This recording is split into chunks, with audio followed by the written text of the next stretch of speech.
அப்போ வந்து இந்த 83, 84 பொழுது அங்கே ஈழத்தில் போர் நடக்கும்போது ஈழத்துலேருந்து வந்தவங்க நிறைய பேர் கேகே நகரில் வந்து செட்டில் ஆகிறாங்க. அது அந்த நேரத்தில் ஏன்னு நமக்கு தெரியாது.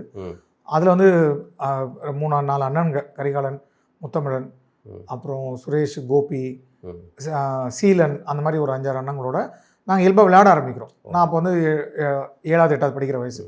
அவங்க பொடியன்கள் தான் கூப்பிடுவாங்க. கால்பந்தாட்டத்தில் அவங்க நல்லா விளையாடுவாங்க. அப்படியே விளையாண்டுட்டு இருக்கும்போது பார்த்தீங்கன்னா ஈழப்போர் பிரச்சனை வருது, போராட்டம் நடத்துகிறாங்க, ரத்த கொடை கொடுக்குறேன்னு சொல்கிறாங்க.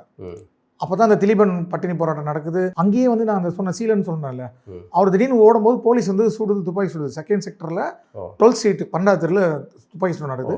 காதை சீவிட்டு போகுது, அதை கண்ணால் பார்க்குறோம். அப்போ இது என்ன அப்படின்னு பார்க்கும்போது தான் இந்த பாண்டி பஜார், அப்புறம் அந்த பத்மநாப கொலை வழக்கு அப்படின்னு தெரியும்போது அதுலேருந்து தொடர்ந்து படிக்க ஆரம்பிக்கிறோம்.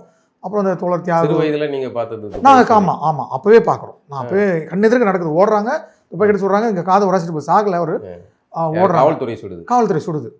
ஏன்னா அப்போ இவங்க அதுக்கப்புறம் தான் நாங்கள் தெரிஞ்சுக்கிறோம் இவங்க வந்து அங்கே போராட்ட குழுக்குலேருந்து இங்கே வந்திருக்கிறாங்க அப்படின்னு தெரிஞ்சுக்கிறோம். எங்களோட அவங்க கால்பந்தால் விளையாடும் போதோ மற்ற நேரத்தில் எங்களுக்கு எதுவுமே தெரியாது. அவங்க பாட்டு நல்லா பேசக்குள்ள இருப்பாங்க, நல்லா மகிழ்ச்சியாக இருக்கும். அப்புறம் தான் இது என்ன ஏன் அப்புறம் திடீர்னு ஒரு நாள் போராட்டமும் நடக்குது. ஒரு மார்ச் ஏப்ரல்னு நினைக்கிறேன் 84. அந்த இந்திரா காந்தி சாவறதுக்கு முன்னாடி ஒரு பெரிய போராட்டம் நடக்குது.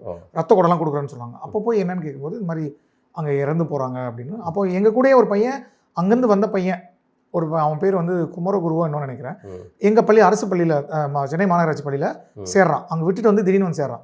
அவனோட தமிழ் வேறு மாதிரி இருக்குது. அப்புறம் ஒவ்வொரு கதைகளாக கேட்கும்போது 9th என் கூட சி புவனேஸ்வரன் ஒரு பையன் படித்தான் 9th 10th. அவனோட பேசுறது அப்படியே தொடர்ந்து 84 இந்த பயணம் ஆரம்பிக்குது.